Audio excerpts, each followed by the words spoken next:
Good afternoon बच्चों। चलिए आइए आज हम एक ना अपना नेक्स्ट चैप्टर जिसका नाम है वैल्यूएशन ऑफ फर्म करने जा रहे हैं स्टार्ट। और सबसे पहले तो मुस्कान, मेरे को बहुत अच्छा लगा आप आ गए, जिस तरीके जैसे भी आपने मैनेज किया। चलिए अच्छी बात है, छोटी रखूंगा मैं क्लास। अब very very important chapter, mark करिए इसको।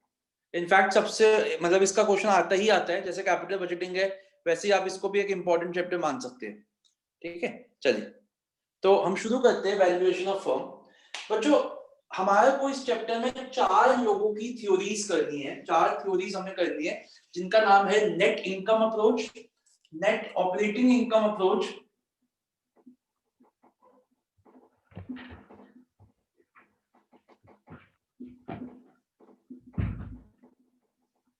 तीसरी है हमारी traditional approach,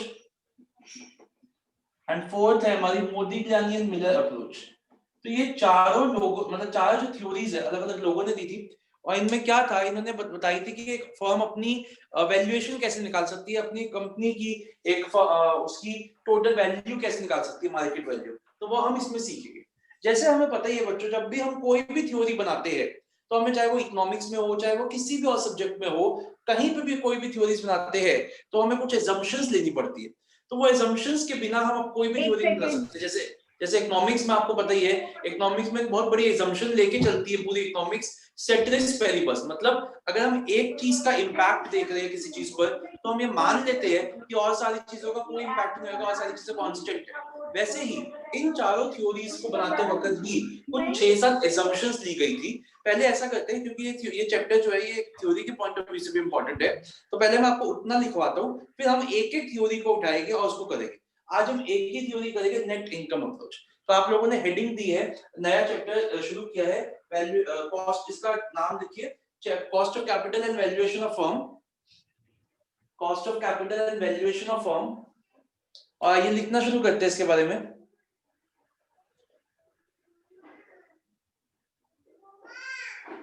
okay, the value of the firm depends upon the value of the firm depends upon the capital structure। तो ये सब तो नहीं लिखना ना जो आपने 4 अप्रोच बताए। ये नहीं लिखना, ये रहना चाहिए। The value of firms depends upon the capital structure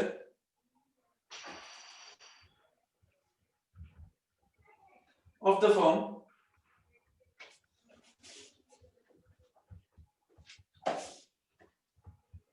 in other words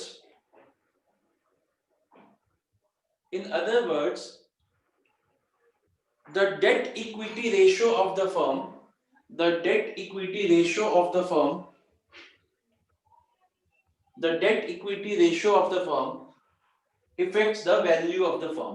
क्या मतलब हुआ, कितनी एक ऑर्गेनाइजेशन में डेट होगी, कितनी उसमें इक्विटी होगी, उससे उस कंपनी की वैल्यू जो है वो कम या ज्यादा होगी, वो हम अभी देखेंगे। नेक्स्ट लाइन से लिखिए,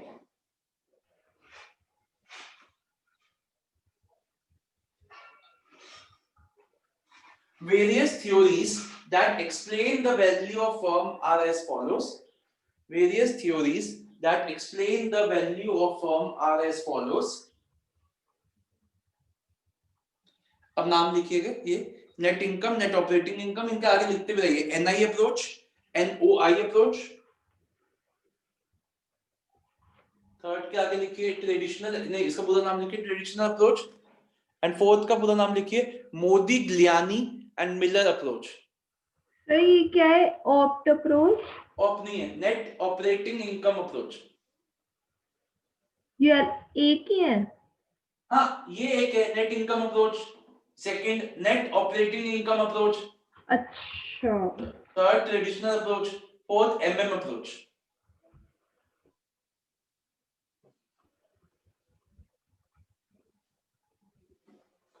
net income approach, net operating income approach, traditional approach and MM approach.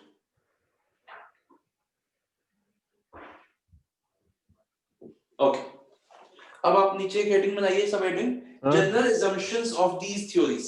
अब हम जो assumptions लिखने जा रहे हैं वो, हाँ एक सेकंड अनीश, वो चारों की कॉमन है। हाँ जी सर बोलिए। फोर्थ का फुल नाम क्या है? किसका फोर्थ का? Modigliani and Miller. मैं लिख देता हूं, ये पहले भी पढ़ा आपने, डिविडेंड में भी पढ़ा हुआ है, आपको याद हो, मोदिग्लियानी एंड मिलर अप्रोच।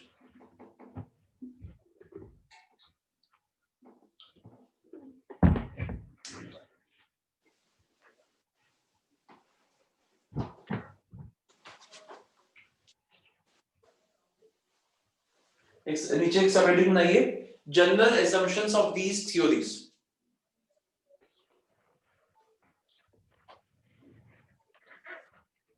चलिए अब ना मैं एक एक assumption लिखवाता भी रहूंगा, समझाता भी रहूंगा। पहली assumption, there are only two sources of finance, there are only two sources of finance, that is debt and equity, that is debt and equity।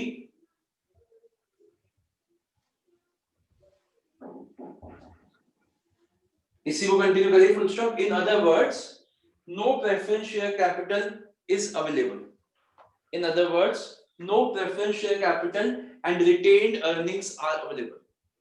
No preference share capital and retained earnings are available.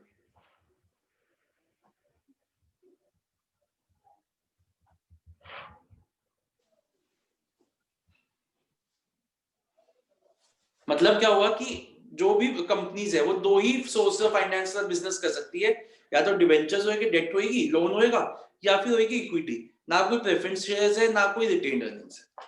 Next लिखिए, the company pays all its earnings, the company pays all its earnings to the equity shareholders, to the equity shareholders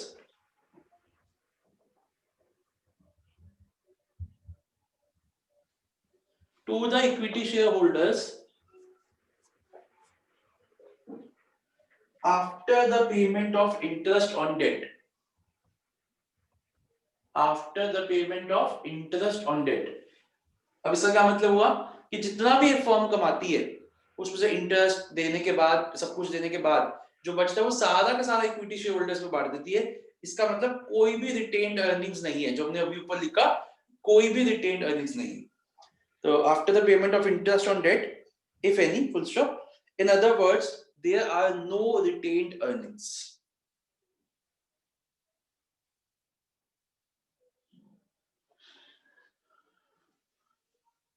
third assumption लिखिए, there are no taxes। हम ये भी मान रहे हैं कि taxes ही नहीं है इकोनॉमी में। ब्रैकेट में लिखिए, neither the corporates nor the individuals have to pay any tax। मतलब ना तो कंपनीज बिजनेसमैन को बिजनेस पे टैक्स देना है, ना ही इंडिविजुअल को देना है। neither the corporates nor the individuals have to pay any tax।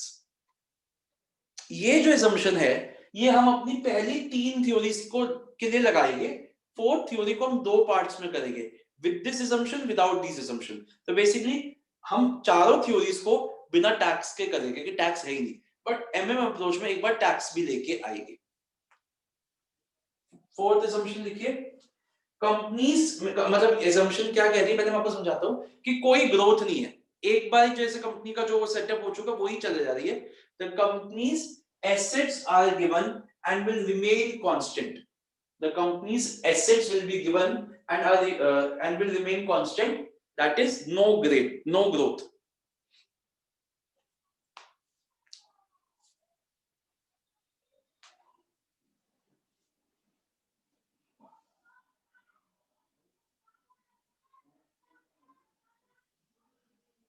Fifth point लिखिए कि कंपनी का जो रिस्क होगा, बिजनेस रिस्क, अब आपको याद हो बिजनेस रिस्क किसको कहते हैं, लीवरेज चैप्टर में पढ़ा था, फिक्स्ड कॉस्ट का रिस्क को।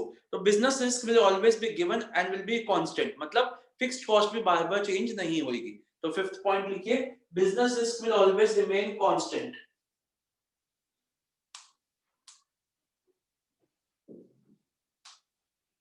तो क्या कांस्टेंट? Business risk.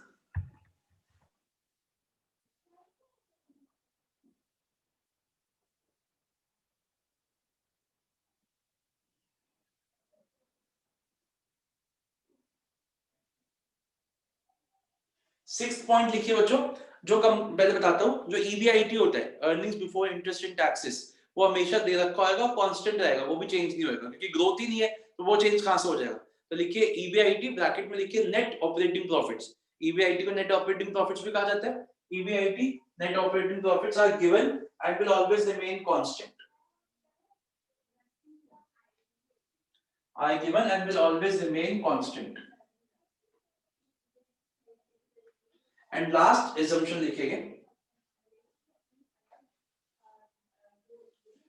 हम अब आप लोगों ने कॉस्ट ऑफ कैपिटल चैप्टर पढ़ ही रखा है। कॉस्ट ऑफ डेट को केडी कहा जाता है, कॉस्ट ऑफ इक्विटी को केई कहा जाता है ना, ये तो पता है आपको। लास्ट assumption कहती है कि KD that is cost of debt will always be less than KE that is cost of equity. मतलब डेट हमेशा, डेट की जो कॉस्ट है वो इक्विटी की कॉस्ट से कम पड़ेगी। तो लिखिए cost of debt that is KD will always be less than cost of equity that is KE. अब आप एक नेक्स्ट पेज से जाते हो तो नेक्स्ट पेज से, या फिर वहीं पे नीचे थोड़ी सी जगह छोड़ के पहली हेडिंग दीजिए नेट इनकम अप्रोच। कैसे करेंगे हम इसको, ये तो हमने अभी 6-7 कॉमन assumptions लिखी, अब हम एक एक थ्योरी करेंगे। हर थ्योरी की अपनी एक assumption जो है वो लिखेंगे, उसको समझेंगे कहता क्या है, और उसके एक एक दो क्वेश्चंस करेंगे। तो इतना अपने नेट इनकम अप्रोच लिख दो, फिर इधर ध्यान दीजिए। ये सारी assumptions के साथ साथ इसकी अपनी assumption क्या है वो मैं बताता हूं। लिख लिया बच्चों, सबने लिख लिया। अब प्लीज नोट यहाँ पे, मतलब नोट मत करना कुछ भी, यहाँ ध्यान देना। नेट इनकम अप्रोच की एडिशनल assumption ये कहती है कि चाहे कंपनी 1 रुपए का डेट ले, चाहे 1 लाख का डेट ले, चाहे 1 करोड़ का डेट ले, केडी हमेशा कांस्टेंट रहेगा। मतलब जो कॉस्ट ऑफ डेट है वो लोन के अमाउंट के साथ चेंज नहीं होगी, कितना ही लोन हो हमारा कॉस्ट ऑफ डेट सेम रहेगा। ये इसकी एक assumption होगी। दूसरी, ऐसे इक्विटी में भी जो केई है, जो हमारा केई है वो अमाउंट के साथ चेंज नहीं होगा, चाहे कंपनी में 1 रुपए का इक्विटी हो, 1 लाख का इक्विटी हो, 1 करोड़ का इक्विटी हो, केई विल ऑलवेज रिमेन कांस्टेंट। तो दोनों मिला के क्या हो गया, केडी एंड केई हमेशा कांस्टेंट रहेगा, चाहे कितना ही प्रोपोर्शन हो दोनों का एक फर्म की कैपिटल स्ट्रक्चर में। ये इसकी एडिशनल assumption होगी। यहां तक बात समझ में आ गई। अब देखते हैं इसका ये थ्योरी कहती क्या है। लिखना मत अभी, यहां देखना। मैंने एक आपको इसको एक ग्राफ से समझाऊंगा, डायग्राम से। ये मैंने एक ग्राफ डायग्राम बनाया, ग्राफ कह लीजिए। यहां मैं दिखाऊंगा डेट इक्विटी रेशियो कि कैसे कैसे डेट बढ़ता रहेगा। हमें 2 assumptions को लेके चलो, एक assumption कॉमन वाली, एक इसकी। कॉमन में हमने लास्ट assumption क्या लिखी थी, KD will always be less than केई, कॉमन में लास्ट assumption।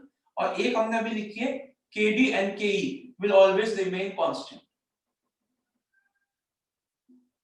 इन दोनों assumption से देखो मैं क्या बना रहा हूं, मैं यहाँ पे केडी बना रहा हूं। मैं केडी एक हॉरिजॉन्टल लाइन बना रहा हूं, क्योंकि हमने अभी पढ़ा केडी विल रिमेन कांस्टेंट। और दूसरी है केडी केई से कम होगी, तो मैं एक केई बना रहा हूं। सही होगी बात, ठीक है जी। अब आप देखना थोड़ा सा, यहां देखना। अगर मेरी फर्म में डेट है ही नहीं, सिर्फ इक्विटी है, तो मेरा केओ जो ओवरऑल कॉस्ट ऑफ कैपिटल है, ये भी हमने उस चैप्टर में पढ़ा था कॉस्ट ऑफ कैपिटल में, केई ही केओ हो जाएगा मतलब। अब जैसे जैसे मैं अपने कैपिटल स्ट्रक्चर में इक्विटी कम करते जा रहा हूँ और डेट बढ़ा रहा हूँ, 50 लाख का एक कैपिटल स्ट्रक्चर है, पहले 50 लाख इक्विटी ही था, तो केओ ही मेरा केई हो गया।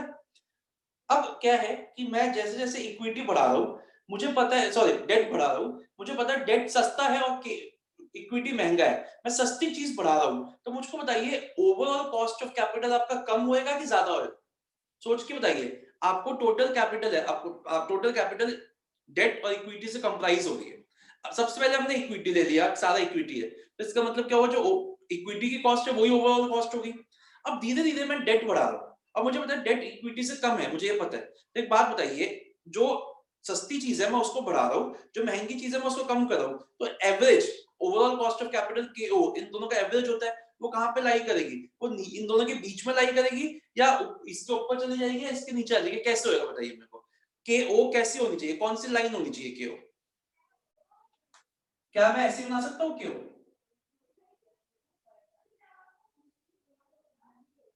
समझ आई सबको? तो जैसे जैसे मैं डेट बढ़ाता रहूंगा, जैसे जैसे मैं डेट बढ़ाता रहूंगा, जो हमारी ओवरऑल कॉस्ट ऑफ कैपिटल है वो कम होती रहेगी। क्यों कम होती रहेगी? क्योंकि जो डेट है वो सस्ता है देन इक्विटी। यस और नो? यहां मैं लिखता हूं valuation of firm, sorry value of firm. बताइए सबको डायग्राम समझ में आया? मुस्कान समझ में आया डायग्राम? Yes sir. आपने कांस्टेंट नहीं बना रखा दोनों को? मैम ये दोनों कांस्टेंट है, बिल्कुल कांस्टेंट है। हाँ बोलो निश्चय, बोलो, समझाओ, क्या मतलब डाउट क्या आपका? ये तो कांस्टेंट है ना। मैं अब देखो एक मिनट से, के ही मान लो 12 है, के और 10 है, ठीक है, ये भी ये ऐसे ले। अब ऐसे देख, मैं आपको थोड़ा समझा देता हूँ, आप जल्दबाजी मत करो। 5 लेता हूँ, पहले के ही जो है ना, पहले ये के ही है, ये के डी है। अब मेरे को के ओ निकालना है। पहले सारा का सारा 100% ई है, इक्विटी है, rate of equity, rate of debt. पहले इक्विटी ही है 100%, तो मेरा के ओ 12% हो जाएगा। मानती हो? हाँ जी निष्ठा, ये आपके लिए ही बना रहा हूं मैं। अब मैं इक्विटी 90 कर देता हूँ, ये 10 कर देता हूँ, तो ये कितना आएगा बताओ? केओ कितना आएगा जल्दी बताओ, एवरेज निकालो इन दोनों की। अच्छा आप ये कर रहे हो? हाँ समझ आया अब? अब सुन लो, अब समझ के जाना, अच्छे से समझना। तो ये कितना हो जाएगा? 10 का 10% और 12 का 90%। देखो 10.8 हो गया ये। जैसे जैसे डेट बढ़ता रहेगा, मान लो 80 हो गया, 20 हो गया, 70 हो गया, 30 हो गया, तो हमारी जो केओ है वो फॉल होता रहेगा। समझ में आया? ठीक है, तो ये बेसिकली यही थ्योरी कहती है कि जैसे जैसे डेट बढ़ेगा वैसे वैसे हमारा केओ फॉल होगा। अब ये थ्योरी दो फॉर्मूलेस पे बेस्ड है, वो फॉर्मूलेस हम देखते हैं। बिल्कुल सिर्फ दो फॉर्मूले, और आपको जान के खुशी होगी ये दो ही फॉर्मूले सारी थ्योरीज के लिए। पहली 4 थ्योरी, मतलब पहली 3 थ्योरीज के लिए दो ही फॉर्मूले है, चौथी थ्योरी के लिए एक दो फॉर्मूला एक्स्ट्रा है। तो दो ही फॉर्मूले हमें करने हैं mainly. Valuation of firm is equal to value of debt plus value of equity. किसी भी बिजनेस की वैल्यू क्या होती है?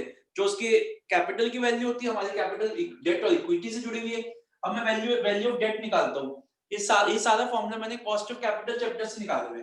वैल्यू ऑफ डेट क्या हो गया? Interest 1 minus T. टी तो है ही नहीं, तो ये सब कुछ ही गायब हो गया यहाँ से।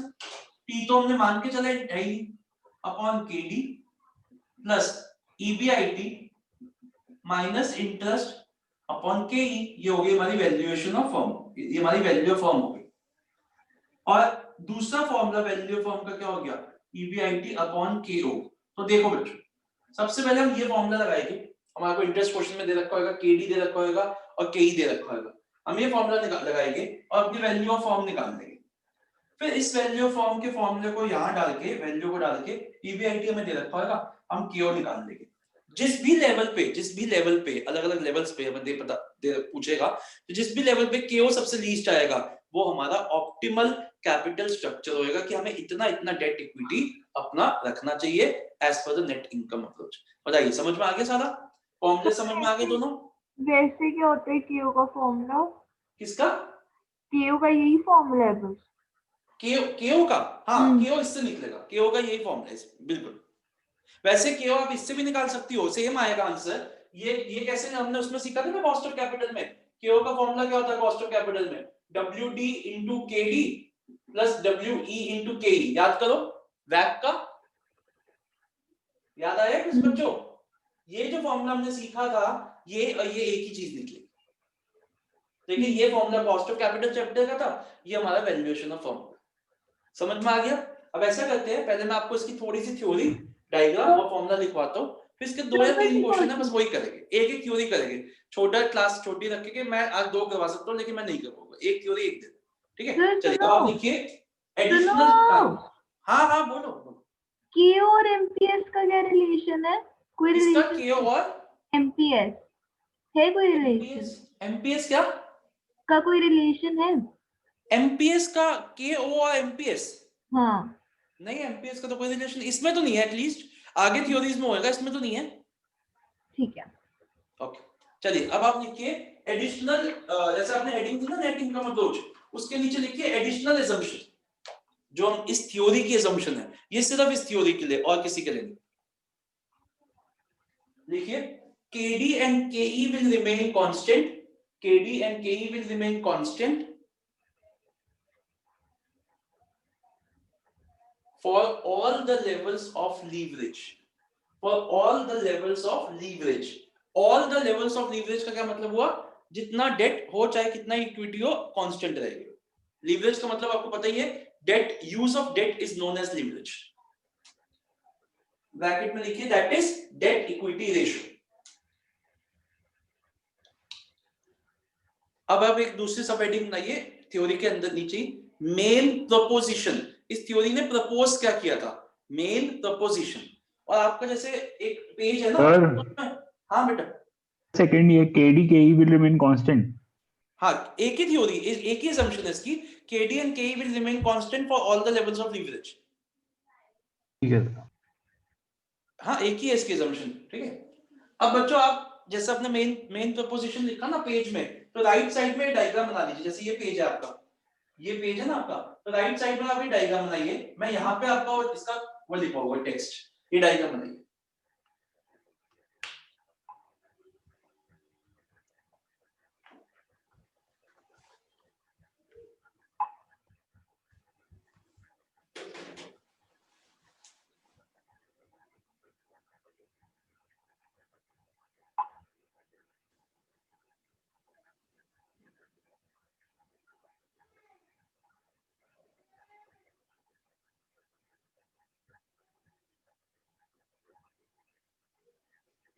लिखवाना शुरू करो। चलिए अब इसके लेफ्ट साइड में लिखिएगा, विद द रुक जाओ injection of more and more debt, with the तो इंजेक्शन रुक जाओ ऑफ, हाँ रुक रुक जाओ, ओके, बता देना जब हो जाए।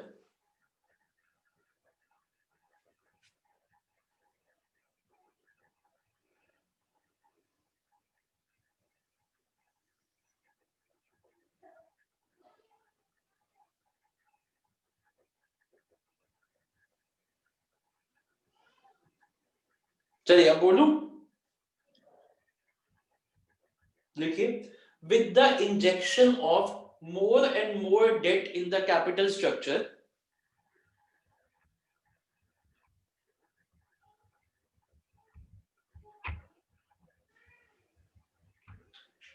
comma, debt which is a cheaper source of finance, comma, debt which is a cheaper source of finance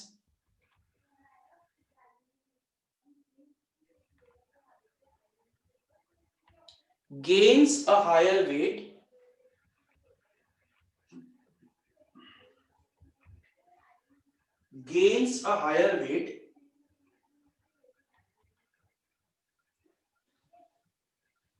and since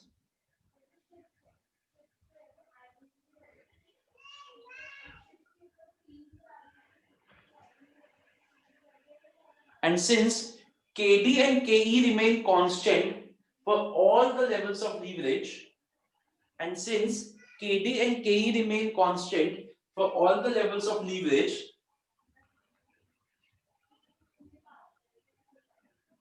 constant for all the levels of leverage,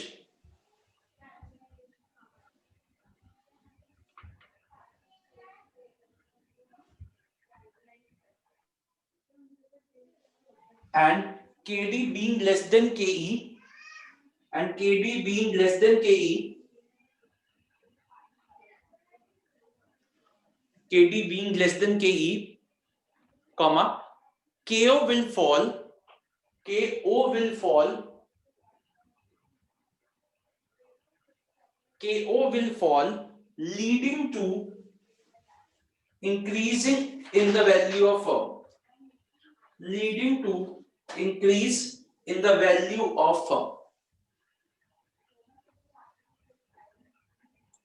बच्चों उसके नीचे दो फॉर्मूलेस कॉपी करिए, ये वैल्यू ऑफ डेट, मतलब इसको ऐसे लिखिए, value of debt plus value of equity, ये चारों को कॉपी करिए।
बच्चों page number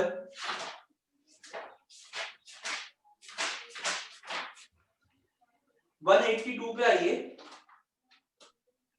illustration number 8.1, page number 182, illustration number 8.1। इसका आंसर सॉल्यूशन गलत है, कट कर दीजिए। इसका सॉल्यूशन बिल्कुल गलत है, कट कर दीजिए। आइए हम रीड करते हैं। शुभम समझ में आ रहा है अभी तक जो किया? हाँ जी sir. S limited and T limited are in the, अच्छा इस क्वेश्चन के ऊपर लिखिए नेट इनकम अप्रोच। तो जैसे जैसे हम क्वेश्चंस करेंगे ना, मैं सबके ऊपर आपको लिखवाता रहूंगा क्या है, तो जब अगर आप रिवाइज करोगे, अगर है ना, अगर आप रिवाइज करोगे एग्जाम से पहले, तो आपको पता रहेगा कि कौन सा क्वेश्चन कौन सा थ्योरी के ऊपर बेस्ड। नेट इनकम अप्रोच लिखिए, S limited and T limited are in the same risk class and are identical in all respects except that company S uses debt while company T does not use debt. The levered firm, that मतलब levered firm का क्या मतलब हो गया? S, the levered firm has 9 lakh debentures carrying 10% rate of interest. ठीक है? Both the firms earn 20% operating profit on their assets of 15 lakh. तो 15 lakh की 20% कितना हुआ? 3 lakh. Operating profits का मतलब क्या होता है? EBIT. आपको EBIT बता दिया कैसे निकलेगा? The company is in the tax bracket of 35% and capitalization rate on equity shares is 15%. Capitalization rate का मतलब होता है cost. तो cost of equity इसका मतलब क्या हो गई? 15%. So you are required to compute the value of S limited and T limited using net income approach. मैं करूंगा, आप यहाँ देखिएगा। हम अपना ऐसा करते हैं, इसको भी हटा देते हैं। इसका आंसर गलत है, बिल्कुल कट कर दीजिए। सबसे पहले तो बच्चों इन्होंने हमें टैक्स दे रखा है 35% और इन्होंने हमसे एक चीज पूछी है कि आप नेट इनकम अप्रोच के हिसाब से निकालिए। तो सबसे पहली बात तो ये है कि नेट इनकम अप्रोच ये एज्यूम करके चलती है कि टैक्सेस नहीं है, तो हम टैक्सेस नहीं लेंगे। मेरी बात को सुनिए और समझिएगा। नेट इनकम अप्रोच की एजम्पशन है कि टैक्सेस है ही नहीं इकोनॉमी में, तो हम टैक्सेस को इग्नोर करेंगे। तो सबसे पहले तो हम लिखेंगे, पहले आप लिख दीजिए line, we will assume that there are no taxes because net income approach is based on the following assumption, is based on the assumption that there are no taxes. तो taxes ignore करेगा, आप लिख दीजिए इस line. अब आइए हम S limited की वर्किंग करते हैं। Value of firm is equal to value of debt plus value of equity. ठीक है, अब हमारी डेट इंटरेस्ट कितना पे किया इसने? 9 लाख का डिबेंचर। चलो मैं इसका आगे लिखता हूँ, interest upon KD plus EBIT minus interest upon केई। इंटरेस्ट कितना पे किया? 9 लाख का 10% 90,000 और केडी कितना है? 10%। केई के बाद ईबीआईटी की बात करते थे, मैं ईबीआईटी निकाल देता हूं। 3 लाख है, इसका कैसे निकाला वो भी बता देता हूं। यहां देखिएगा, हमारे एसेट्स 15 लाख के है, उसका 20% ऑपरेटिंग प्रॉफिट है माइनस 90,000 अपॉन केई दे रखे हैं उन्होंने 15%। तो आइए कैसे निकला ये? कितना कितना निकला? ये तो 9 लाख आ गया।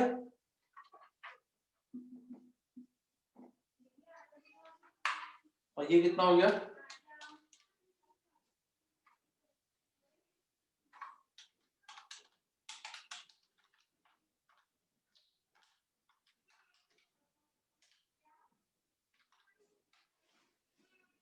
चौदह लाख।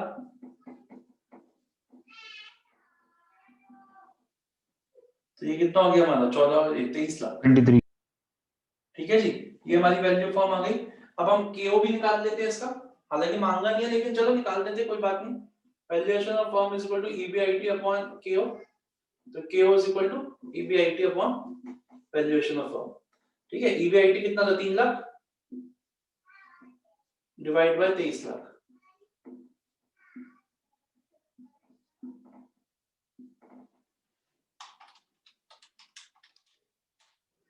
ये आ गया 13 पॉइंट, अच्छा इंटू 100 कर देंगे केओ के लिए क्योंकि वो एक कॉस्ट है। 13.04%। समझ में आया बच्चों? कॉपी करिए एस लिमिटेड को, फिर मैं टी लिमिटेड का भी करता हूं।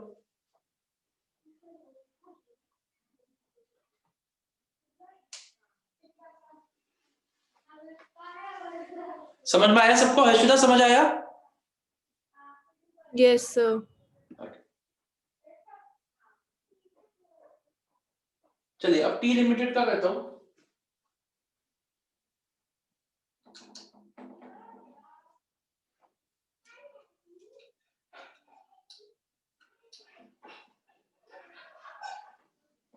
टी लिमिटेड में देखो डेट ही नहीं है, ठीक है ना, तो जब डेट ही नहीं है टी लिमिटेड में ये तो जीरो ही हो गया, प्लस ईबीआईटी कितना है 3 लाख माइनस 0 अपॉन 15%, ये कितना हो गया,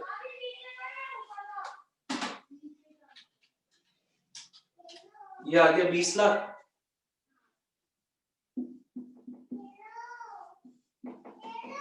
देखिए आप खुद देखिएगा, जिसमें डेट है उसकी वैल्यू ज्यादा थी, वो 24 लाख था, 23 लाख था, और केओ उसका कम था, और देखना इसका केओ 13% से ज्यादा आएगा, देखना देखो 15%, तो केओ ज्यादा है इसका और वैल्यू कम है, उसका केओ कम था और वैल्यू ज्यादा थी। डेट जैसे जैसे बढ़ाते रहेंगे वैसे वैसे हमारी वैल्यू बढ़ती रहती है, यही थ्योरी कहती है। जल्दी से कॉपी करिए। शिवानी समझ आ रहा है? हाँ जी सर। हो गया, तो आइए नेक्स्ट क्वेश्चन पे चले। अनीश का हो गया? Yes sir. ओके, अब एक बार इलस्ट्रेशन 8.2 पढ़ते हैं, बहुत ही सिंपल है। Aparna steel limited has employed 15% debt of 12 lakh, तो डेट है 12 लाख की, 15% है उसका rate of interest KD in its capital structure. Net operating income आपको ईबीआईटी भी दे रखा है 5 लाख का, और आपको केई भी दे रखा है 16% का। टैक्सेस नहीं है, find out the value of approach, value of firm under NI approach. जल्दी से करिए, एक ही फर्म है अपर्णा लिमिटेड, जल्दी से करिए उसको। अच्छा, इसके ऊपर भी लिख लीजिए नेट इनकम अप्रोच।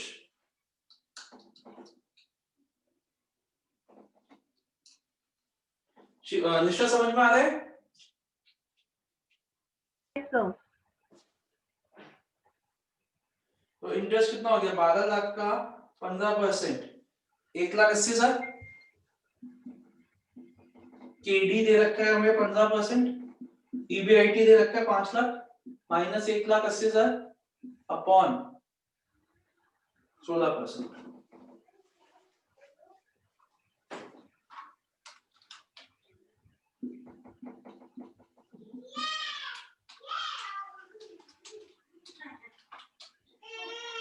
बीस लाख 32 लाख हो गई वैल्यू। हाँ जी मुस्कान, यही आई है वैल्यू आपकी भी? Yes, sir. 5 lakhs upon 32 lakhs, 15.625%। Ritwik समझ आया है सारा? Yes sir. मोहित आपको? Yes sir. कोई डाउट तो नहीं किसी के मन में? चलिए, अनीश को तो अच्छे से आ ही रहा होगा, है ना? हाँ हाँ सर। बढ़िया बढ़िया। शुभम को भी समझ आ गया, वेरी गुड। चलिए बच्चों, 8.3 अभी नहीं करेंगे, कट नहीं करना अभी, करे आज नहीं करेंगे। चलो 8.5 आप करिए जल्दी से, इसमें आपको 5 बार करना है, जल्दी से निकालो 8.5। केओ भी 5 बार निकाले। हाँ, इसमें ना 5 अलग अलग कैपिटल स्ट्रक्चर दे रखे हैं आपको एक ही फॉर्म के, तो आपको 5 कैपिटल, जैसे पहले में डेट 3 लाख है तो उसके हिसाब से फिर अगले में 4 लाख हो जाएगा। तो देखिए आप खुद महसूस करोगे, जिसका ये ज्यादा होगा वही हमारा सबसे अच्छा होगा। देखो निकालो जल्दी से। तो जिसका इक्विटी ज्यादा होगा वो बेटर होगा ना? आप जिसका टोटल वैल्यू ऑफ फर्म ज्यादा आएगी, तो पहले आप निकालो, फिर हम उसकी इंफ्लुएंस बताते हैं आपको। पहले आप करो उसको, मैंने और क्वेश्चन देखो।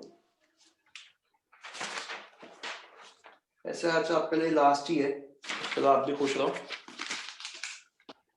बेटा इस क्वेश्चन में ना एक गलती ये कर रखी है इन्होंने, ये एक्चुअली में एनआई का है नहीं, मतलब इसको बेसिकली आप कर लो ये, क्योंकि इसमें केडीएल के ही कांस्टेंट नहीं रह रहा, आप देख रहे हो। या तो ऐसा करो बेटा, रुको रुको, इसको ना अभी, चलो आप निकाल लो उसको, फॉर्मूला तो यही है, निकाल लो इसको, मैं बताऊंगा आपको इसमें क्या चीज गलती है, मैं बताऊंगा। सर ये ट्रेडिशनल अप्रोच का नहीं है? ये एक्चुअली में, हाँ ये बिल्कुल मैं वही बोलने वाला था, क्योंकि इसमें केडी और के कांस्टेंट नहीं रह रहा है ना, ट्रेडिशनल अप्रोच का क्वेश्चन है, बट ठीक है, ये फॉर्मूला तो उसमें भी दो यही है, फिर हो जाएगा।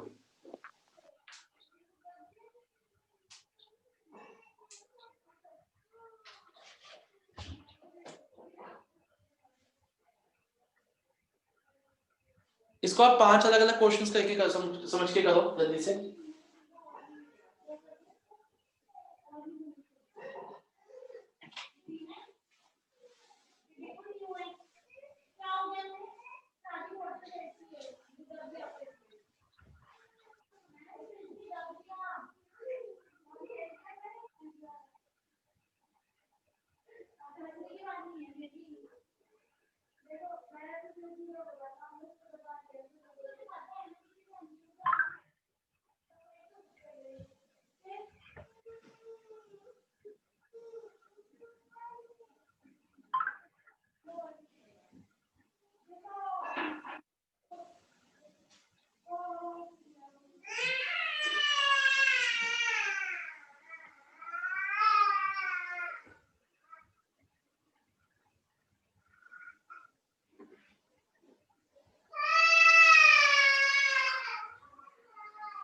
हो गया बच्चों?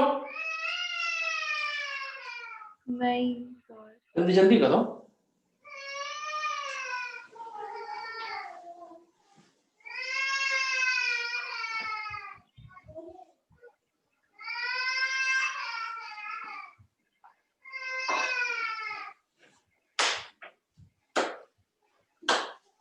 सर इसमें केओ हाँ जी भी बेटा, बोलो बोलो निशा। केओ भी निकालना है। केओ, हाँ केओ भी निकालना, वैल्यू फॉर्म भी निकालना।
हो गया?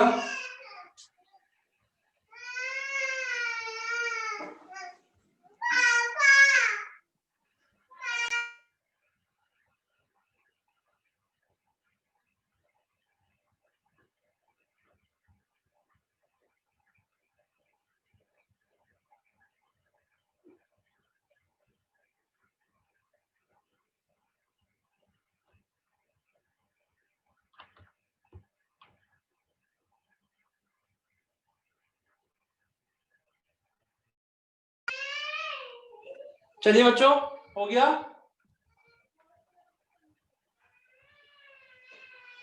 हाँ जी, समझ आ गया सबको? Yes sir. चलिए, अब हम मंडे को मिलेंगे, नेक्स्ट अप्रोच करेंगे 5 o'clock 5 PM पे, ठीक है? कोई डाउट तो नहीं? छोटी क्लास रखेगी उसमें 40 मिनट्स की। चल ओके बेटा, ओके, बाय। बाय।